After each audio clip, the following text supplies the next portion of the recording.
so little sitting here. My little legs out. Hi, little Sharon. Okay. How are you? Good.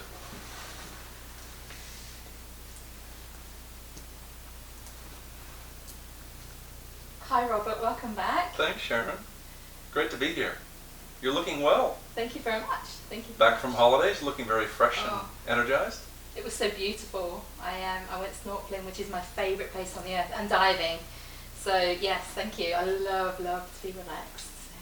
Beautiful. Not so relaxing talking about relationships today. Yeah, they're interesting. Yeah, not a subject that I know that much about, as in long-term relationships. Yes. But I've experienced a few in my time, and I'd love to hear your perspective on, building lasting relationships. I know you're going to be talking about different types of relationships. Yes. And we're going to start off with the one-night stand. Okay. Yes. Yeah. I think it's a good place to start because all of us have experienced this at one time or another. I shouldn't say all of us, but lots of people in the modern world, want to just explore spontaneous sexual connection.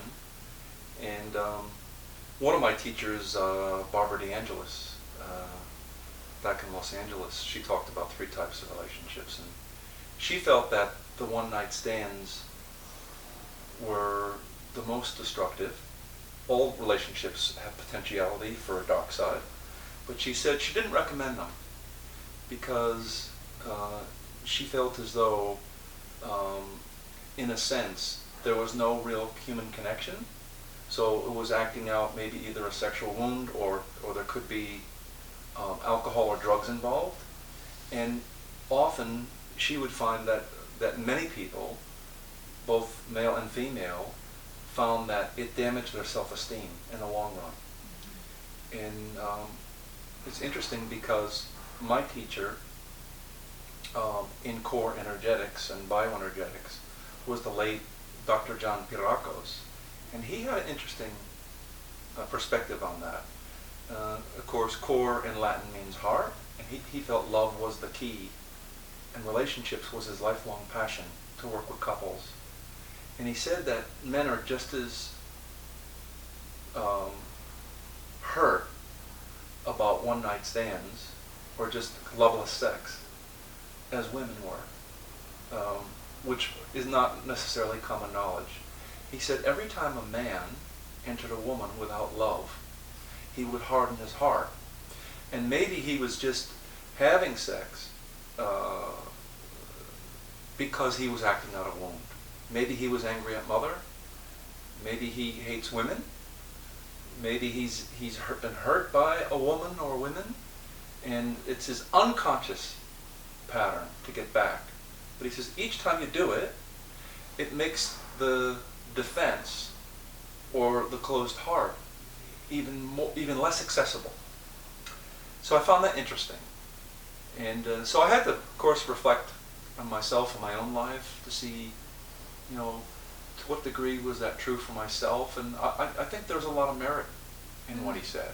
Well, it makes a lot of sense, doesn't it? We are all energetic beings, and we're going to be influenced by other people's energy, whether it's in a sexual relationship or whether it's in a conversation. It makes a hell of a lot of sense. So besides the risk of pregnancy, there is that excitement that young people have because their hormones are so high, and maybe they're not ready for a relationship, or maybe they're not even wanting to date, or maybe they are dating someone, but they just get caught up in the excitement of partying or whatever, or being on holiday, and you meet someone that spontaneous things happen. So it's not like, hey, if it happens to you, you're an evil person, but some people get caught up on that, and they just go from one night stand to one night stand, and that's what Barbara was referring to. And of course, when she was my teacher, this was back in the 80s, but it wouldn't be any different now, because she said every time a woman gets entered, she takes on the energy of the man who's entering her, even if it's just for one night. So she felt a lot of women who were wanting to be liberated back in the 80s when she was my teacher. They wanted to be free sexually and explore relationships, and that men and women are equal, and so women have just as much right to go out and explore.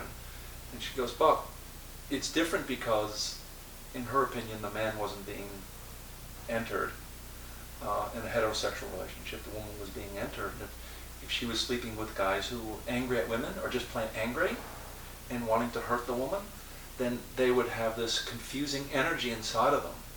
And if Mr. Right came along, they might not even know it because they were so mixed up with all these energies going on. So that was I found that interesting, and I think with so many women that I've worked with over the years as a healer and therapist, that I think there's truth to these opinions, to these perspectives for both men and women. Mm-hmm. That, you know, okay, yeah, sometimes we're human, we get caught out, but if it becomes a pattern, it can also sort of wall us in to not be able to give over, you know, to mm-hmm. surrender your heart and really open up to someone else in a meaningful relationship.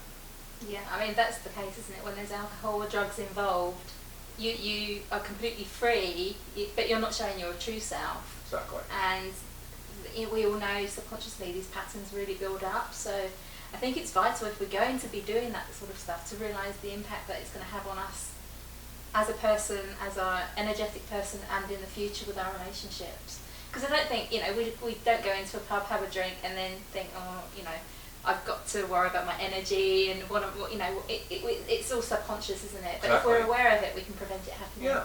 And if there are wounds, it's best that we clean them up. Yeah. Because we don't want to create, when we find you know, our life partner, or if we're already in a committed relationship, we don't want to be creating triangles with other people mm-hmm. just because there's a problem in the relationship.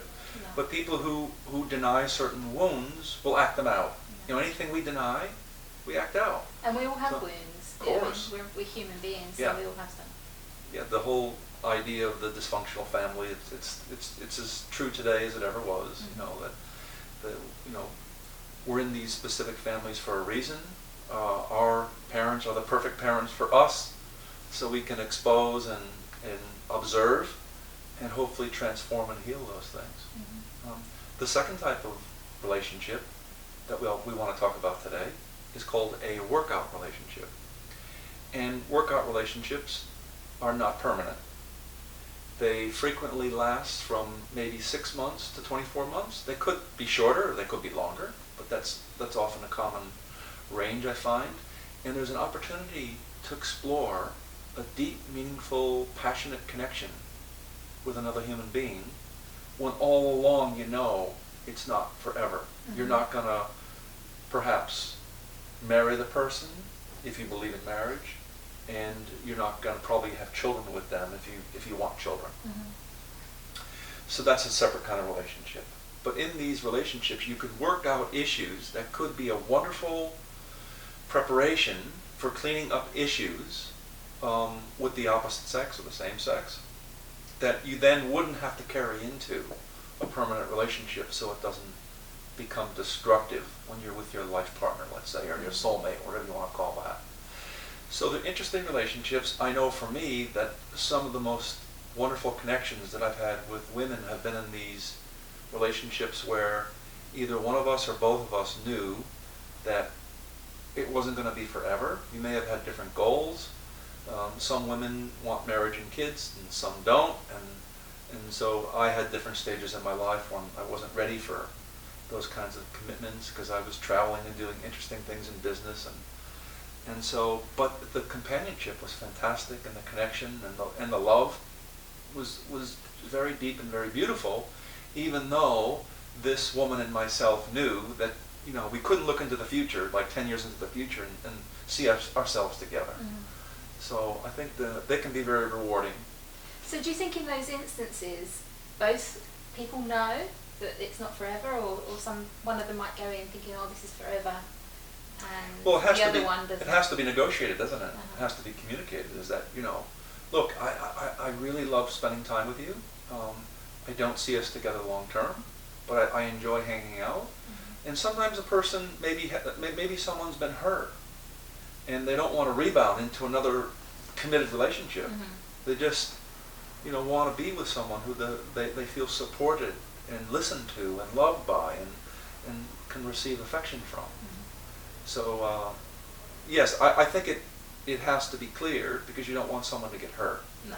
That if you see yourself or that partner as a short-term workout relationship, it needs to be discussed and clearly out in the open, and you tell your friends, hey, we're not together forever, but for now we're having a good time and we enjoy each other's friends, and maybe we like to travel together, or we have common interests, and there could be a nice intellectual connection, or there's an emotional or spiritual connection, and often it's a physical connection too, which is nice.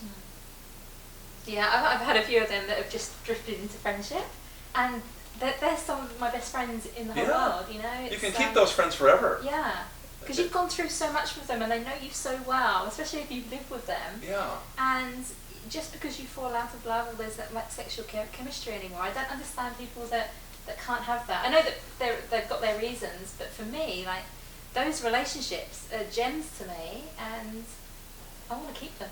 Yeah. So I think that's what happens when it is a workout relationship, but it's not communicated, and the person goes, oh my God, you're seeing someone else. Yeah. And they're devastated, and they feel betrayed, and I'm angry and I don't want to speak to you, and I can't talk to you for a year. People will do that.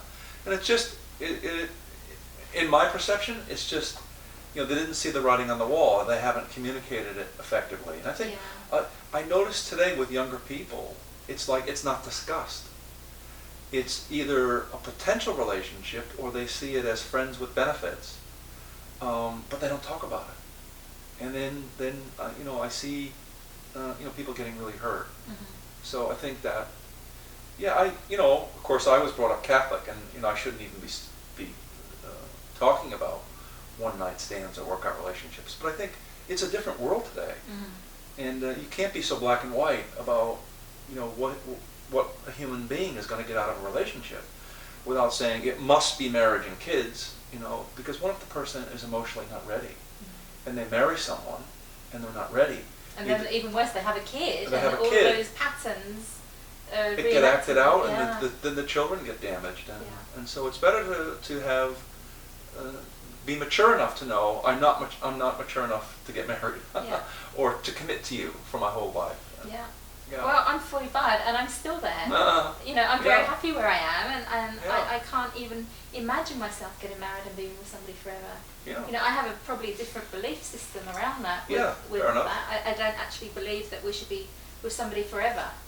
Some people find that, but I also think that you learn from a relationship, and when that learning is done, you either stay friends or you both move on. Yeah. And that's how I live my life, and I love it. I've only known a handful of couples in my whole life that met in high school, fell in love, got married, had kids, and they just stay together forever and ever, and they never even consider, having an affair or separating. They're just together. I think it's very beautiful. It's very sweet. I think it is if you find it. Yeah. As you say, it's very, very rare. It's hard to find. And there's also a lot of people out there that stay in a relationship because they think they have to, whether it's a religious upbringing or just their belief system or their parents' belief system, but they're actually not really happy. And to me, like, happiness is the most important thing. So if in any relationship, you're not going to be happy 100% of the time, but if you're happy most of the time, then that's a good relationship. Go with it. And if you're not happy most of the time, then I think that's time to either work on it and see somebody like you who can help them, or leave. Yeah. There's no shame in leaving. Exactly. Before we go into the life partner or committed long-term relationship, I wanted to bring up, I think the viewers might find interesting the perspective, the differences between men and women in terms of the wounding. One of my favorite books is The Fantasy Bond by Dr. Robert Firestone. This is not a new book by any means. It came out in the 70s, and in the New York area, it was really a very popular book, and many thousands of people, if not millions of people, have read it. But it's still, the messages are still true today, and it's a hard book to find. You might find it on Amazon as a used book or something. But two things that stand out is, one, Firestone believed that if a man did not heal his broken heart, he would behave exactly like his father did as he got older. Even if he totally disagreed with Dad's parenting skills, the way he treated his mother or her mother, it wouldn't matter that the man would duplicate that behavior. And so he said, in the male journey, the heart is the key. And Alexander Lowen from bioenergetics said the same thing, healing in the heart. Of course, women have broken hearts too, and it's often easier for women to heal their broken heart because they're more in touch, typically, with their feelings and with the feminine part than men are. And so I think that's a really important aspect. Mm-hmm. And he, just to balance that out, with the women, he said that often in families there's some form of unresolved sexual energy or disturbance in a woman, and that many women could override it through the childbearing years. And then, let's say in their 40s, let's say they're married and they've had a couple kids and they're with their husband, the woman will withdraw sexually from her husband or her life partner and blame him and not know exactly why. And Firestone said it's because she has family stuff from her childhood with dad to clear up and to resolve inside herself. And then once she did that, she could reconnect with her husband on that physical level. And a lot of times it would create a crisis for many, many marriages or families. Because the man won't know what's going on. The men, all of a sudden, he'll be like, whoa. all of a sudden you're bad. Yeah. Don't touch me. Get your hands off me. And sometimes he said that a man would go through a crisis because he still loves his wife. He's still attracted to her, but she doesn't want to be touched. Mm-hmm. She needs that time alone to heal. And hopefully she could have awareness around it. And that was one of the purposes of his book, mm-hmm. to have that awareness. And so would you suggest time alone with her will be enough, or should she go and see some therapy at that time? It'd be better to get help. Yeah. She might not be aware of what's going on unless she's watching the video. Yeah, that's right. She could clear it up much more quickly and realize that we all project things onto our partners that are unresolved from the opposite sex parent. Mm-hmm. So the opposite, think of it this way: the father shapes the sexual identity of his daughter. The mother shapes the sexual identity of her son. Yet, for the daughter, the mother is her primary role model for a woman, mm-hmm. and the father is the male, the boy's primary role model for a man. But nevertheless, a lot of our identity has to do with how we experience our own sexual identity as a man or a woman.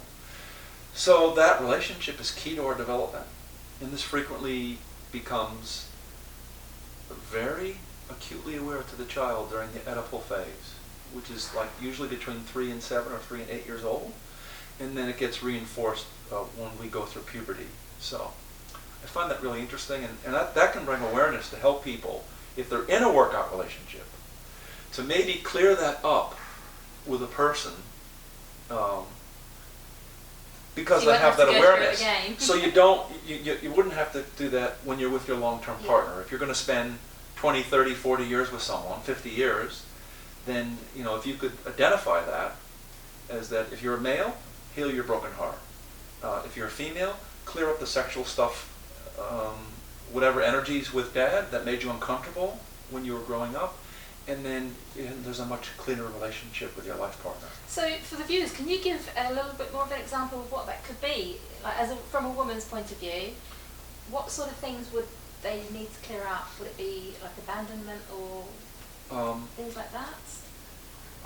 With a lot of the female clients that I've had, they feel as though at a certain age they don't want their husband to touch them. Mm-hmm. And so they feel almost in a way unsafe or even violated, even though he's done nothing wrong. He hasn't had an affair, or if he did have an affair and she forgave him, maybe he had an affair 10 years ago, she hasn't really resolved it, and it's triggered her daddy issues. And so she's confused about, is it about dad? Is it about my first boyfriend who broke my heart? Or is it about my husband? And she wouldn't know unless she had a therapist or a healer who could help her clarify and clean that up. Yeah. And so it's just an uncomfortableness that I just don't want you to touch me right now. Mm-hmm. And so the more awareness or the more work she's done on herself, the more she could probably pinpoint that. Mm-hmm. And then with some support and help, maybe either from other women, girlfriends, lady friends that she has, and or maybe even more specifically with a skilled therapist or healer in this area. That could help clear it up too. Because ideally, what we want to do, you and I, as healers, is to keep couples together, especially when they put so much into it in so many years. It takes a lot to have a good relationship. Yeah, so we don't want this to be the dream killer. These things, the man's broken heart and the woman's sexual identity to stand in the way. So it's worth looking at. Yeah. It's a consideration. And of course, we're complicated too, aren't we? Because the wounded ego part says, no, it's not about my dad, it's you, you know? Yeah.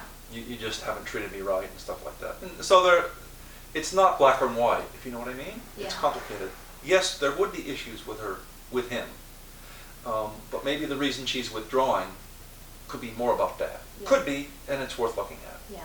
So I don't mean it as a black and white thing. Yeah. So on to the third type. The third type would be what everyone dreams about. You fall in love with someone and you have issues to work out. You may get married, you may not get married, you may have kids, you may not have kids, but you definitely know you want to be with that person and no other. And both parties feel that way. So there has to be mutuality in it.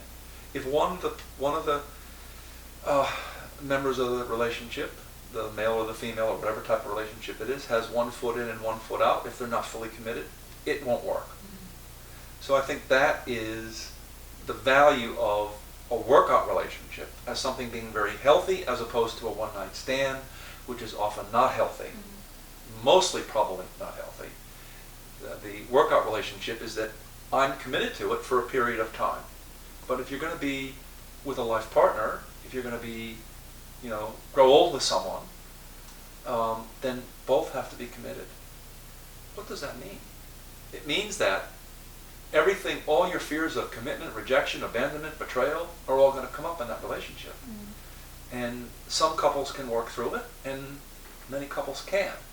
But the more consciousness and awareness that you have is that the quality of the relationship is based on the depth of the commitment. And if we keep clearing our issues away, then we can more and more go back to that foundation of unconditional love. And it has a lot to do with your relationship with yourself, which we're going to talk about. We're going to do another video at some point on healing your relationship with yourself. So that's connected as well. But guess what? Those people who have done more work on themselves and have more awareness, if both parties are willing to work on it, the relationship can grow. Because I don't think relationships stay the same, because human beings change, don't they? Yeah. I mean, they can't stay the same, can they? No. Because we're growing constantly, and I think it takes, for the long-term relationship, it takes both people to do self-development at the same rate. Because if one goes off and does something and one stays the same, then this one's going to want to pull away because they've learned so much and done so much work on themselves, got rid of all the emotional baggage that they may have had back here. I don't see how they can stay together in that case. Because that person has a whole new perspective, a whole new world, and they've left some of the old distortions from their early life or early relationships behind them, and they have a fresh new look at how they want to explore. So that relationship has to grow. That's exciting. You let some of the old patterns, go away, like, oh, maybe we watch too much TV, we just need to spend more time talking, or maybe we go to yoga class together, or we meditate together, or whatever, we just share, communicate more. And then that whole identification, or that whole crutch of the television, where I don't have to deal with myself, is all of a sudden, wow, this opens up a whole new vista of exploration and beautiful things. And of course the downside is, if you don't grow, then it's going to contract. It won't stay the same. I think that's the point we're both making. Yeah, the universe won't permit it. Life won't permit it to get stuck and just stay there for 20 years. Who'd want to be? It's all boring. Yeah. Yeah. It would be like Groundhog Day every day, wouldn't it? That's right. Oh my God. That's right, exactly. I couldn't do that. Yeah. For somebody like me who likes variety and I like change, I thrive on change, to actually think about being in a relationship with somebody for the rest of my life is enough, but to actually think about it being the same every day, I don't know if I'd want to live. Yeah. Yeah. Or you at Interesting. least for sure wouldn't want to be in that relationship. No, definitely not. It's not you. No, I wouldn't like to live like that. I wouldn't. Yeah, I haven't Yeah. got a death wish, but yeah, I wouldn't like to live like that, where Yeah. it's the same, and you know what somebody's going to say, and you know what somebody's going to do. But I'm sure, I don't know, there must be relationships out there where people are comfortable. So that's just my perspective. But Yeah. yeah, it's interesting, isn't it? Yeah, I yeah. mean, and we're so unique, all of us. It's amazing. One thing, besides the Fantasy Bond by Robert Firestone, which can give in more depth about some of these issues that men and women have you heard of Hal and Sidra Stone? They wrote the voice. It's part of Gestalt therapy. They wrote the voice dialogue manual. So there's two books: Embracing Ourselves and Embracing Each Other. So the little books, you can probably get them on Amazon. They're not new books by any stretch, but they're classics because they give you an idea is that we're complicated. We have these sub-personalities going on inside of us. And sometimes under stress or when we're feeling hurt or alone or attacked or rejected, these sub-personalities can kick in and they could represent a shadow part of us that needs to get resolved. And so I think those are they're good books. I think that would be very good, because I think all of us feel sometimes if we're angry or we're feeling confronted. I feel a little 2-year-old come back sometimes, Yeah. And it's like, right, I'm going to act like that and I'm going to stomp my feet, and we've all have a tendency to do that. But I think once we have the awareness, awareness is key for everything, isn't it? Yes. Once you've got the awareness, then you can do something about it. Yes. If you're in denial, then you can't. Yeah, and we'll go into a lot more depth in this in the interview that you do with me about your relationship with yourself. So it's the 3 types of relationships. They're worth observing and looking at and considering.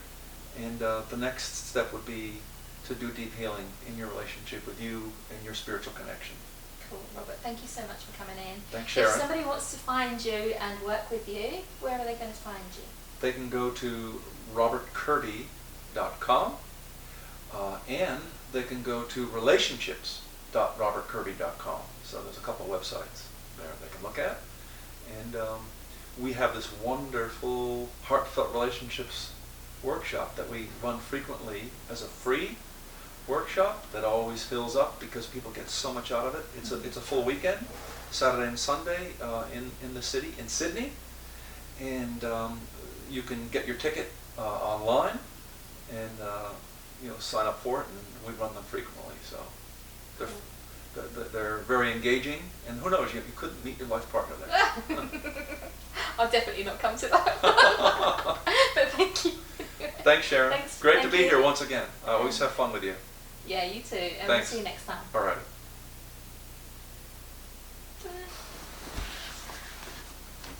I think that was engaging. I do too.